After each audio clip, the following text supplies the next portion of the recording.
Welcome to week 3 of our book study through Every Good Endeavor. I hope that you had an encouraging discussion last week. This week, we're going to wrestle with the brokenness in our problems with work. So we're going to describe our problems with work through a biblical worldview and explain the implications of this brokenness for our work week. And so Every Good Endeavor, we've been talking through how to reimagine our work through the storyline of the Bible. This storyline, like all stories, answers the questions: what should be, what's spoiled, what's the solution? Should, spoiled, solution. Some good alliteration there for your memories. This story, or meta-narrative of the Bible, answers these questions through creation, fall, redemption, and new creation. Last week, we looked at what should be, or God's plan for work, involving the design of work, dignity of work, work is cultivation, and work is service. So how should things be? This week we're looking at what's spoiled. We're looking at the fall and our problems with work. The next 4 chapters of the book describe that work becomes fruitless, work becomes pointless, work becomes selfish, and work reveals our idols. We'll try to summarize as well as pull out a key quote from each chapter and then have small group discussion around those. So first, work becomes fruitless. So what's the problem? What's broken? Sin. Our sin and rebellion against God has led to the disintegration of all of life: spiritual, physical, social, cultural, psychological, temporal, eternal. We're alienated from our relationship with God, relationship with self, relationship with others, and relationship with creation or work. And since this disintegration affects all of the cosmos, there's no sacred secular divide. Nothing works like it should. Don't miss this. The problem and root issue isn't something out there. It's in here. It's our separation from God. Work isn't a curse, but like all things, it's now under the curse. In Genesis 3, we now have thorns and thistles and painful labor. We have less fruit due to our lack of ability and resistance from the environment, as well as an experience of pain, conflict, envy, fatigue, unmet goals, and honestly, our own sin. Many days, we're the thorn in the workplace. But also in Genesis 3, not only do we have thorns and thistles, but we have fruit. Our work will have glimpses of that original design and beauty. So to summarize this chapter, sin leads to the disintegration of all of life with painful labor and thorns and thistles. Reading from page 89, work will still bear some fruit, though it will always fall short of its promise. Work will be both frustrating and fulfilling, and sometimes, just often enough, human work gives us a glimpse of the beauty and the genius that might have been the routine characteristic of all of our work, and what, by the grace of God, it will be again in the new heavens and the new earth.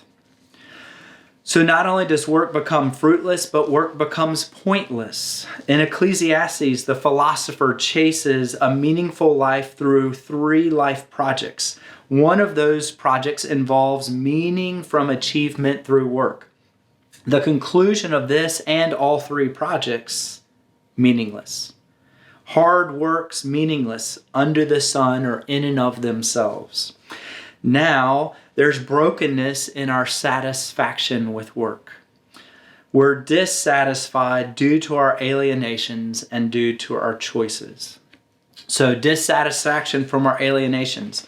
We experience alienation from God and enmity and brokenness, alienation from ourselves and heartbreak, grief, pain, and restlessness, alienation from others and envy, systems of injustice and depersonalization and isolation, and from alienation from creation and decay, thorns, and disconnection from the fruit or product we're working on. We also have dissatisfaction from our choices. There are so many choices for our work. Keller refers to Brooks' New York Times article discussing a trend of college students choosing work based on a fit with status. So high pay, what's cool, what's going to boost my self-image and identity. Instead, Keller recommends choosing work based on a fit with biblical wisdom. So choose work in which you're competent with gifts and abilities. Choose work that benefits your community, and choose work maybe that benefits the field of work itself. So summarizing this chapter on work becomes pointless. Well, work feels meaningless by itself from our alienation and from our dangerous choices.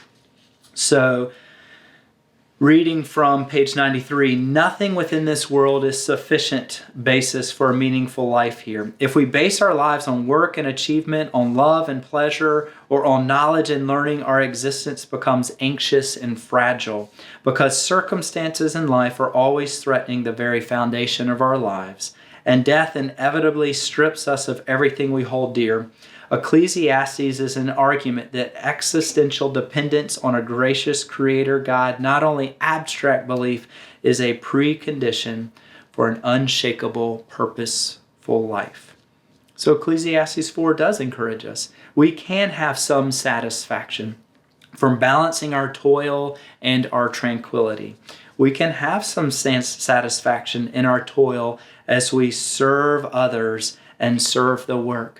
We can also have some satisfaction in our tranquility as we rest in Jesus' toil. So what else is spoiled? Well, work also becomes selfish. We have a powerful inclination in our heart to make work the basis of our meaning and identity. In Genesis 11, the Tower of Babel illustrates this inclination.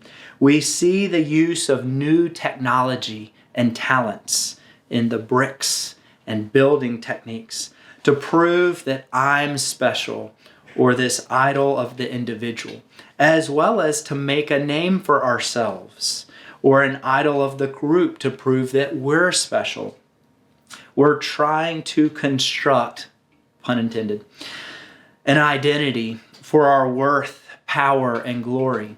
Reading from page 111, the two things we all want so desperately, glory and relationship, can coexist only with God.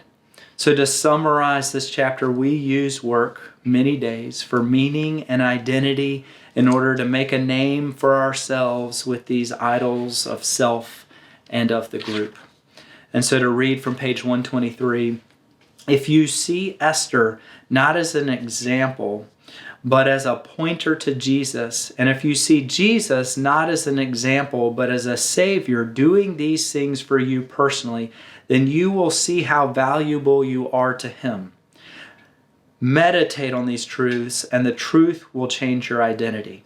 It will convince you of your real and estimable value, and ironically, when you see how much you're loved, your work will become far less selfish. Suddenly, all the things in your work life, your influence, your resume, and the benefits they bring you become just things.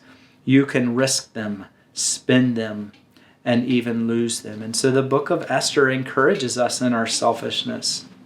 In the gospel, we're now able to more and more risk the palace for our neighbors. Well, it's worse than we think. Work also reveals our idols. What's an idol? Anything that you love, serve, or derive meaning from more than God. It's turning a good thing into a God thing or into an ultimate thing.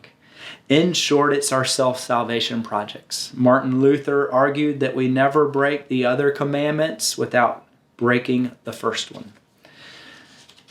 And so I've seen a lot of different lists of heart idols. I like to boil these idols down, or that sin beneath the sin, into 4, and they spell CAP. Control, comfort, approval, and power. Now let me differentiate between control and power. Control desires influence over a situation, and power desires influence over people. Again, these desires are good, but they become disordered and ultimate. So not only do we have idols at a personal level, but also at a societal, cultural level. Every culture is telling a story of the good life.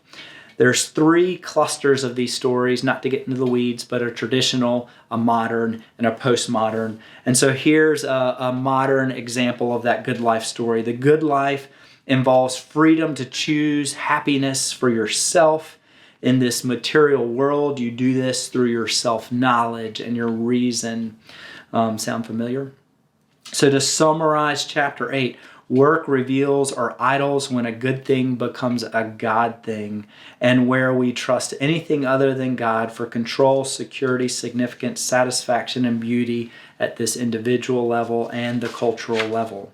And so reading from page 131, we have an alternate or counterfeit God if we take anything in creation and begin to bow down to it. That is, to love, serve, and derive meaning from it more than from the true God.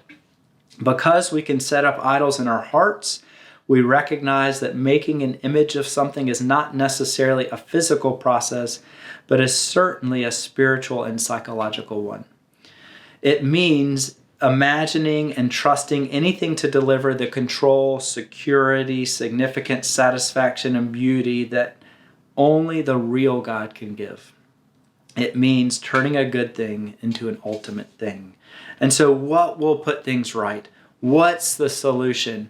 As we've just talked through it, many days feels fruitless, pointless, reveals our selfishness, reveals our idols. Well, the answer is the gospel is the solution. Next week, we'll discuss how the gospel gives us a new story, a new conception, new compass, and new power for our work. If you're looking for a bonus resource, listen to this sermon about idols and disordered desires. And now in small groups, use these questions to guide discussion. Thank you again for the opportunity to apply the gospel to all of life. And I'm praying for your discussions and for just wrestling with this brokenness this week. Thank you.